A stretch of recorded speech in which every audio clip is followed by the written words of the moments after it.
urota rimwe si icya kabiri.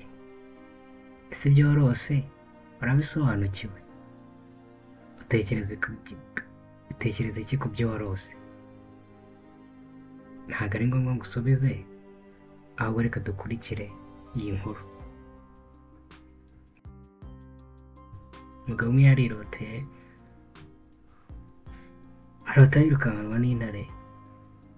Intare mu kumwirukankana yurira igiti, maze kurira igiti yakwicara ku ishami, abona ishami imbeba ziramuzengurutse, imbeba y'umukara n'iy'umweru ziri kugenda zishyegeta rya shami yicayeho. Abona amaherezo ishami riraza kugwa, akareba hasi ngo byibuze asimbuke ahagarare kuri ryo hasi gato, habona inzoka iramwasamiye.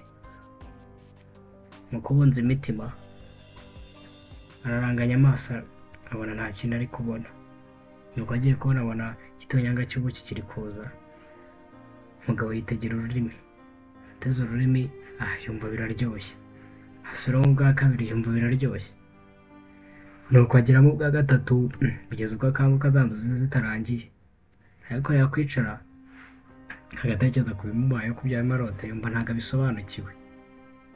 Nuko yigira inama yo gushaka umuntu abaza, ajya kubaza umuntu w'Imana.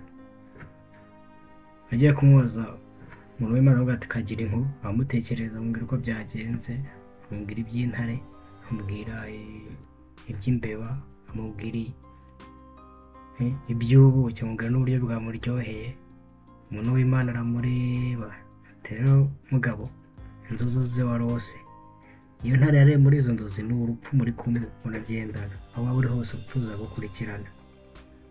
Rero ntiriya nzoka nayo warose yarere munsi yawe ubwo wajyaga kwikiza, ni imva yawe igutegereje. Aho izo mbeba zo ni ijoro n'amanywa, uko bigenda bigusatira bigenda bigusatiriza rwa rupfu, bigenda bikugabanyiriza iminsi uzamara muri ino si. Aho atari ko icyo gitonyanga cy'ubuki wanyweye wumva kiraryoshye, kigenda gitonyangira ku rurimi rwawe. Ni ibintu by'isi twese duhugiramo, tukajya mu by'isi tukirebera ibitandukanye, buri wese akareba inyungu ze. Twamara guhirwa, byamara kuduhira tukibagiwe yuko tuzapfa. Hamwe n'iyo umuntu akubwiye gupfa wumva ari ikibazo, ariko ku muntu w'Imana ntabwo gupfa ari ikibazo. Amusobanura yuko muri ino si tudakwiye gutwarwa n'iby'isi cyane ngo twibagirwe ko hari iminsi yacu, hari igihe cyacu. Ntabwo dukwiye kwibagirwa ko urupfu ruhari kandi urupfu ruzatwara abantu. Akomeza amuganiriza, ariko hari indi nama nawe wakuramo. Ese muri ibyo bibazo bikomeye, muri ibyo bibazo bikuvunnye, muri izo ntambaro urwana nazo, muri urwo rugamba uri kumwe narwo, wowe nta cyiza uri kubona ngo gifokasingaho cyane kikwibagiza ibyo bibazo. Aho nahawe. Ndabakunda cyane, Imana ibahe umugisha kandi wakoze cyane. Wowe utarakora subscribe, ihangane yinkorere kandi abadufashe cyane. Imana ibahe umugisha. Ciao ciao. Yari Moses Tumira.